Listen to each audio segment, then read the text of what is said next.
Good morning po. Good morning. Bago tayo magsimula, nagkasamang sabihin nyo nga ng I love you yung katabi nyo. I love you. Ganda po. Meron po po dito sa harapan. Meron po dito tatlo sa harapan, makante. Harapan po. Ayan. I love you po. Ayan. Natin po masarap na sabihin para sa ating po mga kapatiran, lalo na sa ating Panginoon Diyos. Samahan niyo muna ako, manalangin, let's pray. Meron po dito. Sa harapan. Okay. Tayo po ay manalangin muna. Let us pray. O Lord God, salamat po, Panginoon. Salamat po sa iyong pagmamahal, pag-ibig sa amin. Ikaw ang aming pinupuri at sasalamatan sa oras na ito na kami po ay pinili mo na panibagong buhay sa araw na ito. At amin naman ang pag-ibig mo. Ngunit sa pag-ibig mo, Panginoon, kailangan din namin sa kaya nito, tunay na pag-ibig sa iyo. Sa aming kapwa, sa katawan ni Kristo, ng aming Panginoon. Salamat tayo. Hindi Ama, dalangin namin sa banal na Espiritu, na kami po ay pamanahan, kabayan sa aming pag-aaral, sa umagal. Ito po ang dalangin namin, pasalamat. Pangalan niya, Amen. Okay, so, lahat tayo pumipili. Ano po?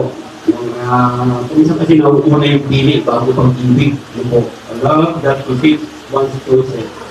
Tama dito. Ating po mga talakayin. So this is love. Sabi sa 1 John chapter 4, verse 10 to 11. Ito daw ang pag-ibig. Not that we love God. Hindi po. Hindi tayo duminan ng ito. But that He loved us and sent His Son as an atoning sacrifice for our sins. Dear friends, since God so loved us, we also ought to love one another. Kaya sabi ko sa inyo, sa inyo yung kailangan ng kapatid, bawat isa. Kailangan natin magmahalan ng mga kapatid. Ang sabi ko. Kasi ito talagang pag-ibig. Kung minsan nakala natin, nauna natin yung halang Diyos para mahalin tayo. Hindi po. Bago pa lang tayo ipanganak, ginahalik tayo ng Diyos. Hindi po. Pero ba sa inyo dito na umibig sa asawa niya, dito pa niya nakita asawa niya, mahal niya na. Wala, hindi po. Paano niyo kung binahal ng mga asawa ninyo?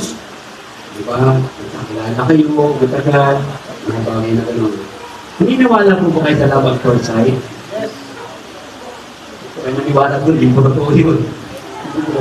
Wala po love at first sight, po, hanga lang po tawag doon. Okay? So why is it so much easier to judge people rather than to love them and pray for them despite of their behavior? Ito naman, di ba? Bakit nga po pa dapat madali tayo mag-usga? Kaya magmahal ng kapag-ako. Ganun po. Kung nakita natin yung tao, ay kasi ganyan. Pero, hindi po. Ang tao, basically, sana mga Kristiano, hindi po ganito ha. Ang Kristiano, hindi po dapat tayo mapanghusga. Kasi tayo, yung mata natin, hindi po, madali tayo umusga sa mga bagay-bagay. So, kaysa magmahal ng tao. Minsan, sa iglesia ng Panginoong Jesucristo, the Church of Christ, ay mga tao, mga Kristiano na rin, mga preacher, ang ginatawag natin, nagmusga sila kaysa mahalin at ipagdasal ang mga pagkakamali ng mga tao. Sabi sa akin, naalala ko isang sabi sa akin na taga-ibang bansa. Sabi niya, Brother Danny, paano yung mga nanay na nag-aabot? Dapat bang mahalin yung mga tao, mga nanay niya? Sabi ko sa kanya, huwag nating mahalin yung kanyang ginawang kasamaan. Pero mahalin natin yung tao, pagkasal natin at turuan ng tama. Sabi niya, mahirap ko gano'n yan. Pero tama ka. Sabi niya. So yun po talagang napakahalaga sa buhay natin. Ephesians chapter 2, verse 8 to 10. For it is by grace you have been saved, sabi ng Panginoon. Itong gastado na po ito sa mga born again. Kasi nasabi, hinamay o tino. For it is by grace you have been saved. Sabi doon, kung naligtas daw dahil lamang sa biyaya ng Panginoon. So, yan lang po ginagamit through faith. So, maraming nananampalataya dahil alam nilang ligtas sila. Faith lang. Pero, nasaan ang love? Tatawagin natin. So, faith will not be able to save one soul o one man o one woman. Hindi ka maliligtas ng pananampalataya mo lamang. Sabi niya, and this is not from yourself. Hindi galing sa iya. Ito ay kaloob ng Diyos. Hindi dahil sa mga ginawa ng pagtulong, gawa ng mabutihan, hindi. Sabi niya, para wala kang ipagmalaki. For we are God's handiwork. Create tayo ng Panginoon Diyos sa pamamagitan ni Yesu Cristo. Hindi rin pwede magmalaki. Ako may gawa nito, akin lahat ito, mga bagay na ganito. So, gagawin ito para ako maligtas. Hindi pwede rin pagmalaki yan. Oh, God prepare in advance for us to do it. Sabi niya, para gawin natin. So before we choose Him, bago natin piliin ng Panginoon, pinili niya na tayo. Basahin niyo po yung John 15:16, nakalagay. Ako'y hindi ninyo hinirang o pinili. Ngunit kayo'y pinili ko na, sabi niya sa mga apostol. At akin kayong inihalan upang kayo'y magsiyaon at magsipagbunga at upang manatili ang inyong bunga. Hindi lamang sa apostol sinasabi ito. Sa panahon natin ngayon, sinasabi rin sa atin ito. Hindi dahil ikaw ay pinili mo ang Church of Christ para ikaw maligtas. Kundi pinili ka na ng Panginoon Diyos. Pinili tayo sa pamamagitan ng kanyang mga salita. Lahat ng mag-aaral ng kanyang salita, lahat ng uunawa, ito ay tinatawag na pinili ng Panginoon Diyos. Hindi po siya pumipili na ito lang ito pinta, ito lang ang pakito, tatapos ito. Hindi po ganoon.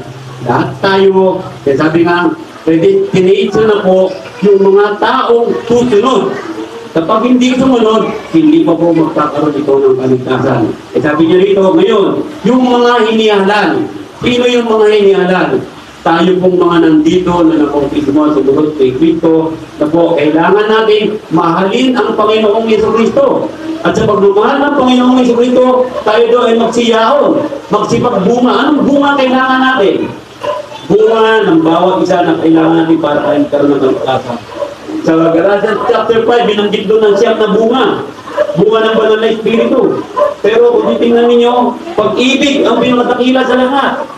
Pag-ibig na wagas na ito ay merong pagpapakumbaba, may pagsunod sa aking Ama sa pamamagitan ni Jesucristo. Upang ang anumang inyong hingin sa Ama, sa aking pangalan, ay maibigay niya sa inyo. Pansinin niyo po pag-ibig. Ang pag-ibig na ito, ano man ang hilingin mo ngayon, ibibigay sa iyo. Why? Why ibibigay sa iyo? Bakit ibibigay sa iyo? Dahil pinili mo na ang pagsunod sa pamamagitan ni Jesucristo. Kapag ikaw ay hindi sumunod, kailanman ikaw ay hindi pinili ng Diyos. Ang mga sumunod, ang pinili ng Panginoon ng Diyos. In Joshua chapter 2 verse 11, sabi dito, we have heard how the Lord dried up the water of the Red Sea. Narinig namin to kung paano pinatuyo ang dagat sa Red Sea. And what you did to Sihon and Og, sabi nyo, ang dalawang hari ng Amorite, east of the Jordan, whom you completely destroyed. Pinakita rito ni Joshua, sabi niya, narinig namin, Panginoon, kung paano mo pinatuyo ang dagat. Doon, kung tumawid ng mga Israelita, kung paano ginawa mo sa mga salbahing hari ng Amorite. Narinig din namin. Sabi niya, pag hindi mo mabuti, when we heard of it, our hearts melted in fear. Narinig namin ito. Natulog ang aming puso sa takot. Hindi ko. Ito yung kulang sa Kristiano ngayon. Ito ang kulang sa mga tao ngayon. Walang takot. Mahal ng Diyos, pero wala kang takot eh. Yung takot na tuloy dito, yung respeto at pagsunod. And everyone's parents fail because of you. Nawala kanilang mga tapang dahil sa kanilang takot. So the Lord your God is God in heaven above and on the earth below. Ang Diyos na nasa lapa, sa langit at ang Diyos natin sa mundo ito. So makita po ninyo, sa buhay natin, napakalaga ng pag-ibig at tunay sa Panginoon Diyos. In Titus chapter 3 verse 5, sabi doon, He saves us that because of righteous things we have done. Hindi dahil tumulong ka, Hindi dahil nag-donate ka, hindi dahil matandang tinulungan, pinakain mo, hindi dahil dyan. Hindi dahil dami ka nag-akin ng pagsamba tuwing linggo, hindi doon. Hindi dahil sa awa ng Diyos. This is what we all need now. Kailangan natin makuha ang awa ng Diyos. Kung wala ang awa ng Diyos, mga kapatid, tayo po ang magkakaroon ng problema. Kung mo mabuti, maligtas na tayo sa pamamagitan ng pagmulat, washing of the word and renewal by the Holy Spirit. Kapag ang isang tao, hindi na kumismahan at hindi pinagkalooban ng banal na Espiritu, kailanman, hindi ka magiging matuwid. Kahit ano pang gawin mong tama sa mundong ito, kapag ikaw ay hindi sumunod sa pagbukas ng kasalanan mo, at hindi mo nilinyo ang banal na Espiritu sa buhay mo, dapat every day of our life, we need to renew the Holy Spirit in our life. Because the Holy Spirit will always guide us and remind us. Tingnan mo mabuti ha, nire-remind na tayo ng Holy Spirit sa Word of God. But sometimes we ignore the Word of God. Tingnan mo po. Dahil ang pakalaga, tayo sa chapter 3 verse 5, manawaan natin ito. Because of this, ito rin po dahil sa pag-ibig natin. God's grace. God's grace in the form of the Holy Spirit precedes human decision. Pag-ibig po. Nandun na po ang Holy Spirit nag-aabang na bago mag-decide. Kasi nga ba, sabi niya, magbukas ka ng iyong mga kasalanan mo sa pangalan ng Yesu Cristo at tatanggapin na yung ipaloob ng Holy Spirit. Hindi po.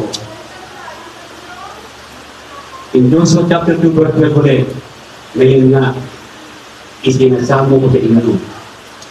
Sumumpa kayo sa akin, pangalan ng Panginoon. Sumumpa na ba kayo sa pangalan ng Panginoon? Mga kapatid,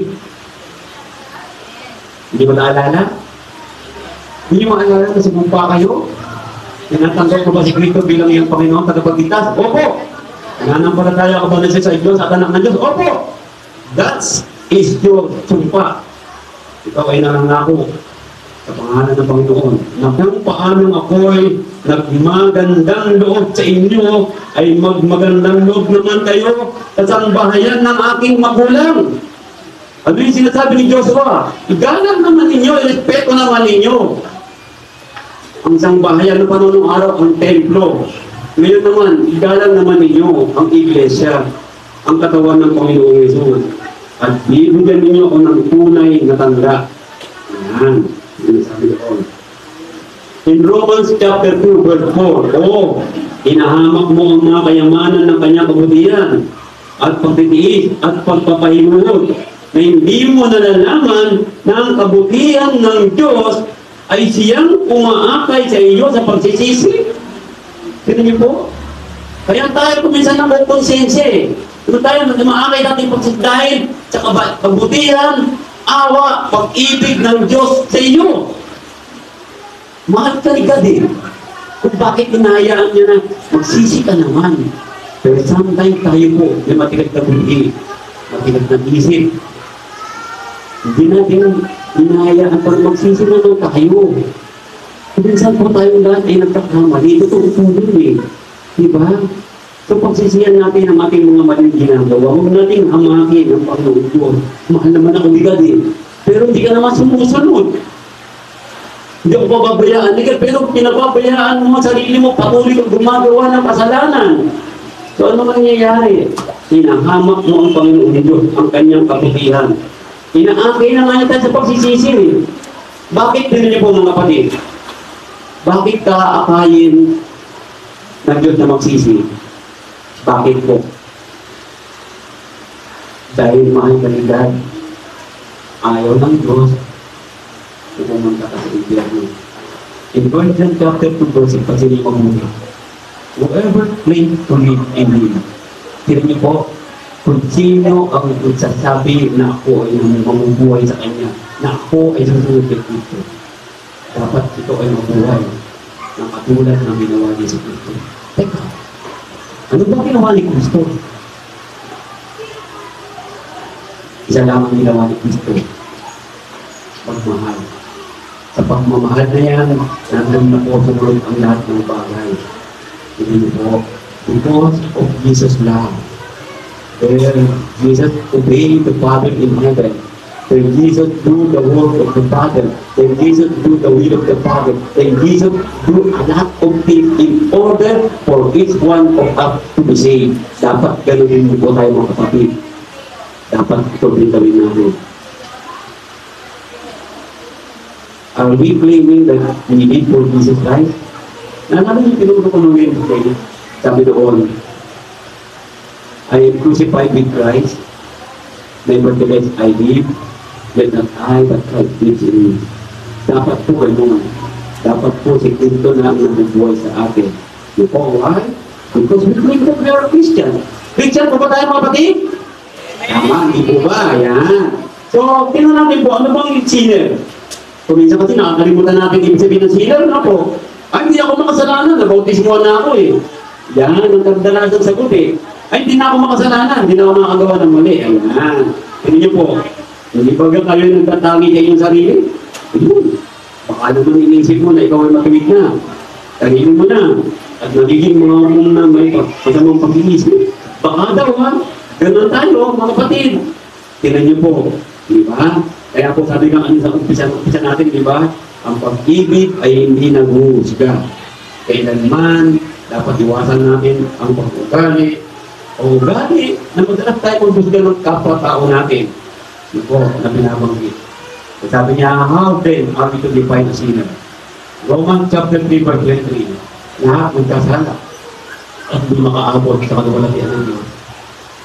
Sino ang magkasala? Lahat ng tao. Tayo ay mapalad sa pamamagitan ni Jesucristo. Tayo ay naligtas. Because of love. Because of love. Because of love. Dahil sa pag-ibig, tayo naligtas. At tayo makakaabot na sa kaluwalhatian ng Diyos. Dahil, sabi nga, lahat nagkasala. Wala naman tuwid eh. Nung panahon ng araw, sinasabi ni Pablo ito sa Roma, wala naman tuwid sa inyo. Lahat kayo ng kasalanan. Kaya sinabi ni Pablo, maghugas kayo ng kasalanan ninyo.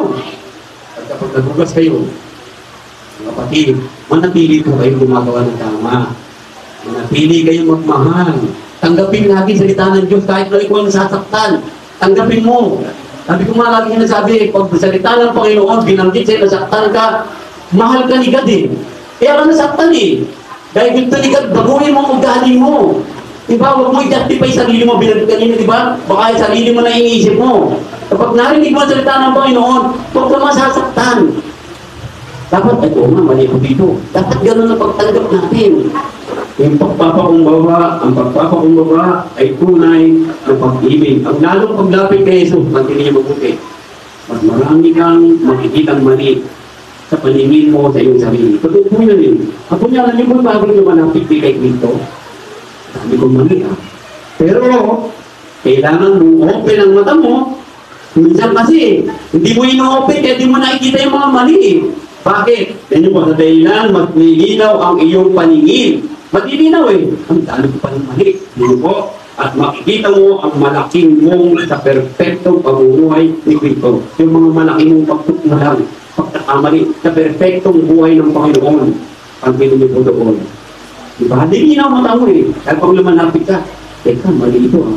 Teka, dapat ito ito ah. Pero minsan, iniitor natin na nagwawag po. Kaya dahil sa pag-ibig mo sa Panginoon, ganyan natin. Yun niyo po. Sabi doon ni Ellen White ng panahon ng araw, sabi kang inang. Si Ellen White, ito po yung founder po ito ng Seventh-day Adventist. Yun yung sinabi niya, tama pero mali ang kanyang pagtuturo. Ano po? Love must be the prevailing element in all our work. Sabi niyo, sabi niya. Kaya na sinabi niya, ano po? Diba? In the representation of others who do not believe as we do. Sabi niya, every speaker must guard against making a statement that will appear severe and life-judging. Present the truth. So yun po ang ganda na sinabi niya, present the truth. Pero, kaya Ellen White, hindi niya po pinilisan ang katotohanan. Ano po? And let the truth, the Holy Spirit of God, act as a reprover, as a judge, but let not your word bruise and wound the soul. Kaya niyo po, napakaganda na binitawan salita niya, no? Seventh-day Adventist po yan. Ito, pero mali ang mga tinuturo nila. Ang ganda sinabi niya, present mo ang katotohanan. Pero he never present the truth. Ang dami pong naniligaw na 7-day Adventist ngayon. Mali sila. Wala silang linggo sa kabalo lang. At namin bawal. Paano na po? Ito, doon sa lumang tipan ang mga tinuturo. Okay? So this is love. Sabi niya, not that we love God, but that He loved us and sent His Son as an atoning sacrifice for our sin. Tingnan niyo po ha, dear friends, it's God's to love us. We also ought to love one another. Ano po ba ibig sabihin ng mahalin ng bawat isa? Magmahalan ng bawat isa. Sa iglesia, mga kapatid, tingnan ninyo ang pangangailangan ng mga kapatiran. Kaya pag mayroon tayong problema, mga kapatid, magtulungan tayo, tulungan natin siya. Kapag ang kapatid natin ay hindi na nakakapagsamba, tulungan naman ninyo. Sa pag-ibig mo sa kanya, paalalahanan mo siya. Wala namang mawawala kung kausapin mo siya, di ba? Okay? So yun ang itutunin ng bawat isa atin. Nako, the work ng mga bagay na tinuturo namin po, it's not just a work of the minister. It is everybody's work. Trabaho natin ito. Why? Ministro lang ba nagmamahal? Preacher lang ba nagmamahal? Hindi po. Magmahal tayong lahat. At sa pagmamahal natin mga kapatid, sino ba kapitbahay mo na hindi na nag-a-attend? Sino ba kapatid natin na hindi na nag-a-attend ng Kristiyano? Palalahanan niyo po. Yun po yung pagmamahal eh. Alam niyo po ba? Di ba? Napakasarap po na makausap sila eh. Baka sila may problema eh. Malalaman mong bigla eh. Ano po? Ano nga mong dito doon? Sabi nga ni Kristo, but I beg you, sinasabi ko sa inyo, mahalin mong kaaway mo. Di ba? Doon nga lang sinasabi ko ito, mahalin ang kaaway eh. And pray for those who persecute you, that you may be sons of your Father in heaven, upang kayo ay maging anak ng Ama na nasa langit. He causes His sun to rise on the evil. Ang araw, lahat tayo nagsisikatan, masama ang mabuti. Umuulan, lahat nababasa ng ulan. Kaya po, ang pag-ibig ng Diyos, hindi lamang para sa iglesia ng Panginoong Hesus. Ang pag-ibig ng Diyos sa loob ng Church of Christ at sa labas ng Church of Christ. Kaya po mga kapatid, seryosohin natin ito. Kayo po mga kabataan na nandito, naalala niyo po yung aking pong reel sa Facebook, yung pagmamahal sa ina. Tingnan niyo po, marami ngayon, bata, walang respeto sa ina. May mga anak, nagkatrabaho lang, nagkapamilya, kinalimutan ng ina. Ito po. Pero di kalilimutan ang inyong ina. Kung wala ang ina, wala tayo dito. Tandaan niyo po. Ano man ang sama ng nanay ninyo, kausapin mo pa din yun. Puntahan mo pa din. Pag-pray mo siya. Diba? Ayaw niya sa'yo. Lumasin sa akin! Ayaw kita mo! Kita anak! Salamat po yan. Diba? Pag-pray mo na lang mo. Malagaw na nakita ko dyan, mga nanay, namilinda pa na siya po. Naku po, yun po masama. Diba? So, mga anak, turuan ng mga ina. Mga ina, turuan ng inyong mga anak. Kapag yan dito ng Panginoon Diyos. Magmahalan tayo lahat. It causes the sun to rise on the evil and the good. The Holy Spirit, tinutulungan tayo upang alisin ang pride at pinapalitan ito ng may pagpamatawad, kabaitan, pagmamutihan, pasensya sa puso. Pansin niyo po ang Holy Spirit, ha? Okay? So, paano niyo po pag nakikita mo nagbabago ka? That is because of God's love. The Holy Spirit is working on you. Tignan niyo po, napakaganda eh. Ano po? Alam niyo po yung mahabang pasensya. Wala rin-realize niyo yun, di ba? Yung mahabang pasensya mo at dali ka namang patawad. Yung ba, minsan gusto mo naman sakalin, ano? Gusto mo naman sapakin, pero unti-unti, nakarirealize, ay, huwag na, pag-pray ko na lang itong tao nito. Naramdaman niyo na yan? Hindi din nagigil ka sa tao na to, sa puno pa nito. Naramdaman niyo na yun? Diba? Pero, nandun yung pagpipili, ay, mali ginawa ko lang, patawad po. Diba? Pero kung ito, ginabi mo, ay mali ginawa ko, Lord, kung nang bahala, magana sa aking tao niyan. Yun, mali yun. Hindi po dapat ganun. Kapatid ha, Here are pa, yan. Ang mga nakalipatin, sa kanta, yung Holy Spirit, ang po nag-work sa'yo. Hinahayaan niya, tinutulungan ka ng makalimutan ng mga bagay na gano'n. Di ba? No? At matututo kang magmahal ng todo. Dahil naiisip mo, pinapaisip sa'yo, pinapaalala sa'yo ng banal na Espiritu, mahalin mo yan. Ganyan ang pagmamahal ko sa'yo. Pero niyo po, hindi na pang doon. Kaya sabi niya, sometimes love is not just a feeling. Mahirap magmahal ng mga taong mahirap mahalin na po. Diba? But sometimes, sabi nga, hindi po feeling ng mga pag-ibig. It's the decision you choose to make. Sometimes po, decision mo yan. Pero, kanina po yung nag-ikot, sabi ko, teka, may choice ba akong mag-decide na hindi ko mahalin ng tao? Bilang Kristiyano para sa akin ko, wala eh. Kasi utos ng ito, mahalin mo eh. Utos nyo eh. Diba? Pero magkatawa mo, kailangan mo mahalin eh. Dahil pag hindi mo yung minahal, kasalanan eh. Diba?